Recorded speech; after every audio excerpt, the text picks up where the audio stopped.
La infección por cándida o candidiasis es una infección causada por un hongo. El crecimiento excesivo de ese hongo en el organismo se llama candidiasis. El hongo cándida se encuentra en forma natural en pequeñas cantidades en la piel, en la boca, también en el intestino, en las áreas genitales, y de esa manera puede convivir sin provocar signos o síntomas y sin darse a notar. Sin embargo, cuando crece desmesuradamente y se multiplica, ocasiona enfermedad, ocasiona una verdadera infección. Sin embargo, bajo ciertas circunstancias, ese hongo podría multiplicarse tan rápidamente que podría poner incluso la vida a riesgo. Quita la peligrosa cándida de tu organismo de manera natural. Esta infección por cándida albicans puede afectar diferentes partes del cuerpo y se conoce por los nombres de acuerdo a la zona o a la parte afectada. Por ejemplo, cuando hablamos de candidiasis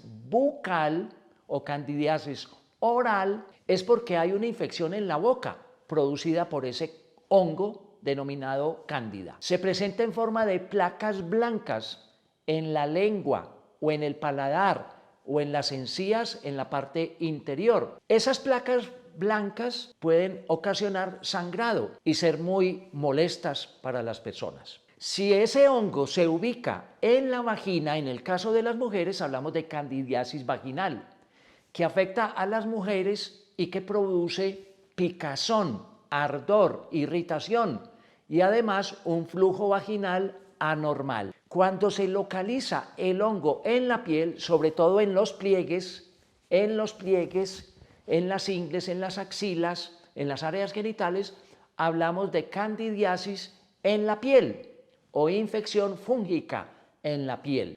Si además ese hongo se multiplica y agrede el esófago, ese tubo que va de la boca al estómago, hablamos de candidiasis esofágica. Y allí puede ser grave en algunas personas, sobre todo cuando tienen un sistema de defensas, un sistema inmunológico debilitado. Hablamos de candidiasis intestinal para referirnos a un crecimiento excesivo de cándida en el intestino. Normalmente en pequeñas cantidades la cándida puede estar presente como parte de la microbiota intestinal y allí está en equilibrio con otras bacterias que son benéficas. Pero cuando crece excesivamente produce hinchazón, diarrea, malestar, constipación o diarrea. De esa manera identificamos que podemos estar teniendo una infección intestinal por cándida. ¿Cuáles son los signos y síntomas de esta infección? También va a depender enormemente de la localización, pero definitivamente cuando están en pequeñas cantidades puede pasar desapercibida.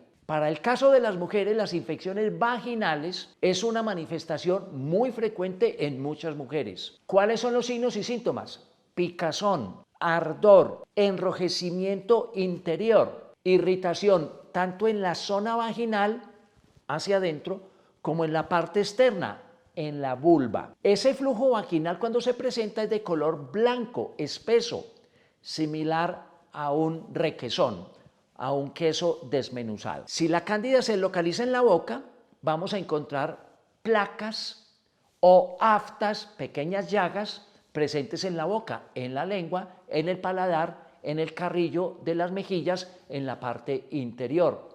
Puede producir ardor, a veces puede producir dolor y podrían sangrar con el paso de los alimentos o si se raspan esas lesiones, produce dolor definitivamente y sangrado. Además, podría producir dolor al deglutir, al tragar, si la infección está en la parte posterior de la boca o si además está cobijando el esófago, ese tubo que lleva la alimentación de la boca, de la faringe, hasta el estómago, produciendo allí dificultad para deglutir los alimentos, dolor en el pecho y una sensación de obstrucción allí en el esófago. Los síntomas gastrointestinales también están presentes cuando hay un crecimiento grande de la cándida del hongo dentro del intestino, provocando sensación de distensión abdominal, sensación de gases, diarrea o estreñimiento. Además, hay un signo o síntoma muy importante que no tiene localización específica y es acompañante de infecciones en diferentes partes del cuerpo. Y se trata de fatiga o malestar general. Una persona que sienta cansancio, fatiga fácil con algunas actividades podría estar denotando una debilidad generalizada a raíz de una infección por cándida sistémica, que quiere decir que ataca diferentes órganos. Si la cándida se localiza en la piel, lo que vamos a encontrar allí son unas pequeñas erupciones o grandes campos de erupción, por lo general con un borde rojo alrededor de la lesión y un poco más tenue en el interior de la lesión. Puede haber rascado, puede haber además humedad y además puede producir definitivamente sensación de molestia permanente, sobre todo debajo de los senos, en las axilas, en las regiones inguinales o en cualquier pliegue de nuestro cuerpo, incluyendo los dedos de los pies, donde hay una localización bastante frecuente. Hongos en los pies. Las infecciones en el tracto urinario, por donde pasa la orina, podría producir dolor, aumento de la frecuencia para orinar y ardor en el momento en que estamos eliminando. Ese ardor podría ser inespecífico, no necesariamente puede ser una cándida, pero puede corresponder con una infección urinaria. Siempre que tengamos esos signos y síntomas, nos obligan indudablemente a consultar.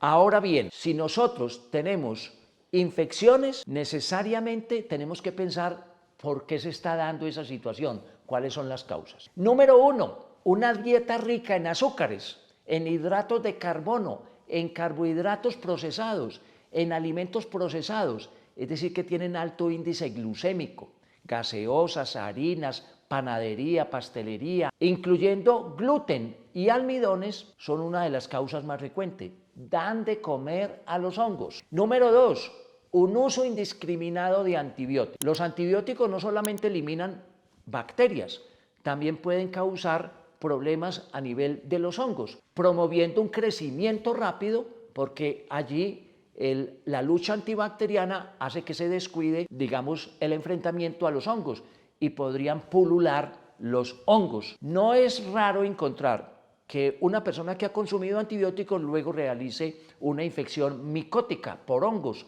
por cándida. Número 3, puede hacer que aumente rápidamente o se multipliquen las cándidas, por ejemplo, por consumo de alcohol. Es bastante frecuente. Las personas que más consumen alcohol ven aumentadas las infecciones por hongos. Número 4, un sistema de defensas débil, un sistema inmunológico débil. Por ejemplo, no es raro, es frecuente encontrar personas que tienen infecciones por VIH-Sida, por cáncer y otro tipo de infecciones crónicas que además desarrollan infecciones por cándida, por este hongo del que venimos hablando. Número 5, puede promover las infecciones por cándida el tener una diabetes mellitus mal controlada. Los niveles altos de azúcar circulando en la sangre pueden ser factores que favorecen el crecimiento del hongo. Por ello va a ser muy importante mantener bajo control los niveles de azúcar en las personas que son diabéticas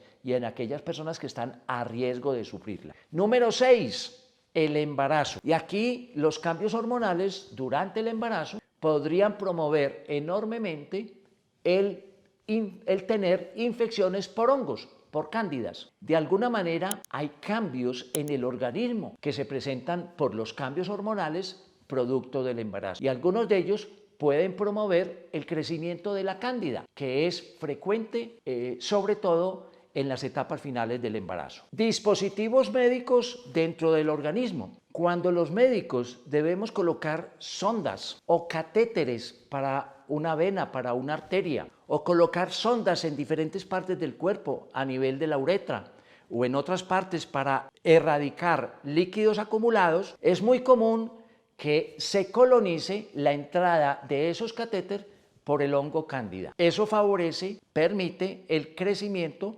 hacia áreas más profundas, permitiendo ese dispositivo médico ir incluso hasta la parte más profunda de la colocación de esos dispositivos médicos. Por ello, cualquier tipo de dispositivo médico tiene que ser vigilado por el grupo, por el equipo de salud, por el médico tratante. Número 8, ambientes húmedos y cálidos. Los hongos por lo general necesitan ambientes húmedos y a veces lo encuentran en la misma piel, en los pliegues, axilas, regiones inguinales, áreas genitales o en personas que son obesas, en los pliegues que deja la obesidad. Allí se resguarda humedad y el hongo busca ambientes húmedos y cálidos. Por eso puede favorecer la reproducción del hongo el estar en esos ambientes húmedos y calientes.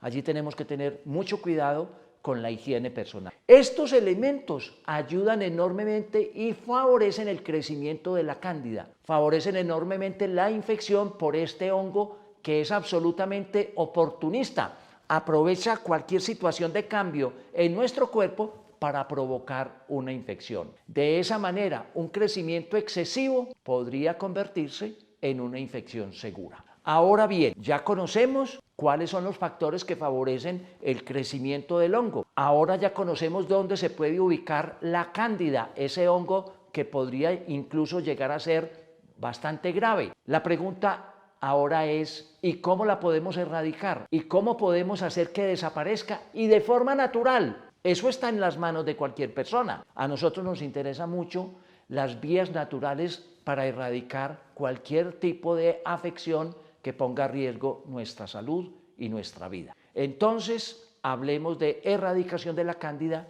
de manera natural. Número 1, hay que mantener una muy buena higiene de la boca, de los pliegues, de la piel, de las áreas genitales, de los dedos de los pies. Allí tenemos que asegurarnos un buen lavado con agua y jabón y un muy buen secado de la piel. No podemos dejar humedad porque ya sabemos que aumenta el crecimiento de los hongos. Número 2, debemos llevar una dieta equilibrada. No debemos darle de comer a los hongos. Recuerde, azúcar, carbohidratos procesados, carbohidratos de panadería, pastelería, de alimentos procesados y ultraprocesados, de azúcares, alimentos con gluten. Tienen alto índice glucémico y eso es darle de comer a los hongos. Hay que moderar, ojalá abolir estos alimentos y definitivamente no consumo de azúcares ni carbohidratos procesados, no consumo de gaseosas ni bebidas energizantes que los contienen. De estos alimentos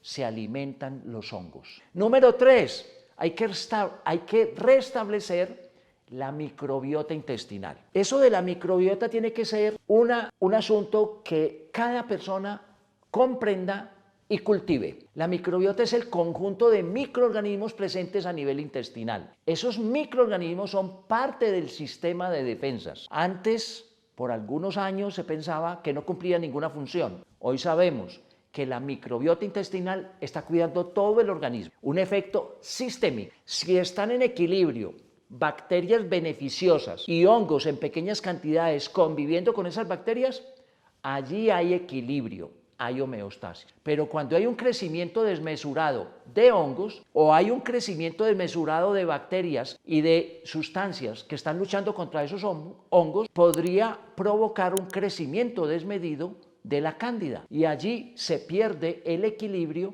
que está produciendo esa microbiota. Por lo tanto, hay que propender por una dieta equilibrada, rica en fibra y rica en alimentos fermentados. La fibra, sobre todo la fibra alimentaria, la que se puede absorber, como las frutas, verduras, legumbres, granos enteros, son una fuente muy importante de bacterias beneficiosas para nuestro cuerpo. Los alimentos fermentados, por ejemplo, yogur, por ejemplo, el kéfir, el chucrut, el kimchi, contienen probióticos naturales que pueden ayudar a repoblar, a aumentar los microorganismos que necesita la microbiota intestinal. Entonces, allí esos alimentos fermentados se vuelven probióticos, pro vida. Pero además hay unos probióticos naturales que podemos tener en cuenta. Eso incluye alimentos ricos en, por ejemplo, en tempeh, en kefir, sobre todo el de agua, piquis, por ejemplo, de pepino. Esos son probióticos naturales que podemos tener en cuenta para repoblar esa microbiota. Y hay otro tipo de sustancias que podemos tener en cuenta, prebióticas, que no pueden ser digeridas por nuestro organismo, pero que sirven de alimento a esas bacterias beneficiosas. Por la vía probiótica y prebiótica nosotros cuidamos la microbiota intestinal. Algunos ejemplos de esos prebióticos están en alimentos como la cebolla, el ajo, los espárragos, los plátanos verdes y, por ejemplo, la avena integral. Ellos son prebióticos, nos ayudan enormemente a ser digerido por estas bacterias beneficiosas, aumentando en el organismo y cuidándonos, haciendo parte del sistema de defensa. Indudablemente tenemos que evitar, si queremos cuidar la microbiota, el exceso de azúcares y carbohidratos refinados. Ellos pueden aumentar el crecimiento de los hongos como la cándida y además provocar un desequilibrio en la microbiota. De otro lado, y también está en nuestras manos, hay que reducir los niveles de estrés. El estrés crónico altera notablemente la microbiota. El cortisol, la hormona del estrés, tiene un impacto significativo en la microbiota, reduciéndola, es decir, dejando desguarnecido nuestro sistema de defensas. Practicar técnicas de relajación, descanso, meditación, sueño profundo puede ser muy útil para reducir los niveles de estrés. Ejercicios de respiración, alejarnos de personas tóxicas, tratar de identificar los factores estresores y abandonarlos. Esas son técnicas que nos ayudan enormemente a reducir los niveles de estrés. Y hay otro asunto que está en nuestras manos. Cuando realizamos actividad física, el ejercicio regular tiene un impacto significativo en el cuidado de la microbiota intestinal. Por ello, siempre que realizamos actividad física, estamos favoreciendo el sistema cardiovascular, respiratorio, el sistema nervioso central, pero también el sistema inmunológico, porque está cuidando la microbiota intestinal. Ya decíamos que dormir suficiente hace parte de ese cuidado normal que requiere el equilibrio de nuestro cuerpo. Evitar el tabaco, evitar el exceso de licor, son sustancias que pueden ayudar a desequilibrar la microbiota intestinal. Evítelos y no tendrá que reponer esa microbiota cuando se ha perdido. Si usted sufre diabetes, si sufre enfermedades como VIH-Sida, recuerde que requiere un control permanente. Mantener ese control y niveles adecuados de tratamiento le ayuda a impedir el crecimiento de los hongos, de la cándida. Y definitivamente hay que evitar el uso indiscriminado de los antibióticos. La autorreceta, cuando vemos infecciones, acudir a una farmacia, a un dispensario de medicamentos de forma individual y una prescripción autodirigida, están ayudando al crecimiento de la cándida, de los hongos. Luego ese mismo antibiótico no le va a servir para futuras infecciones, pero además va a colaborar en un crecimiento desmedido del hongo. Por último, si usted sospecha la presencia de cándida en su organismo, porque tiene algunos de los signos y síntomas que hemos referido, haga una consulta oportuna. El médico tiene elementos de juicio y tiene exámenes complementarios para identificar cuando hay una infección por cándida. De esa manera no podemos convivir por mucho tiempo con una cándida que está creciendo, con una cándida que ha aumentado enormemente su población. Por eso hay que cuidar definitivamente nuestro sistema de defensas para que también pueda defenderse de esa cándida, de ese hongo. Si usted sospecha cándida, consulte a su médico en forma oportuna y definitivamente logremos erradicar esta infección. Hay formas naturales de erradicar una infección y están en sus manos. Ahí les dejo este mensaje fundamental. Nos vemos en un nuevo video.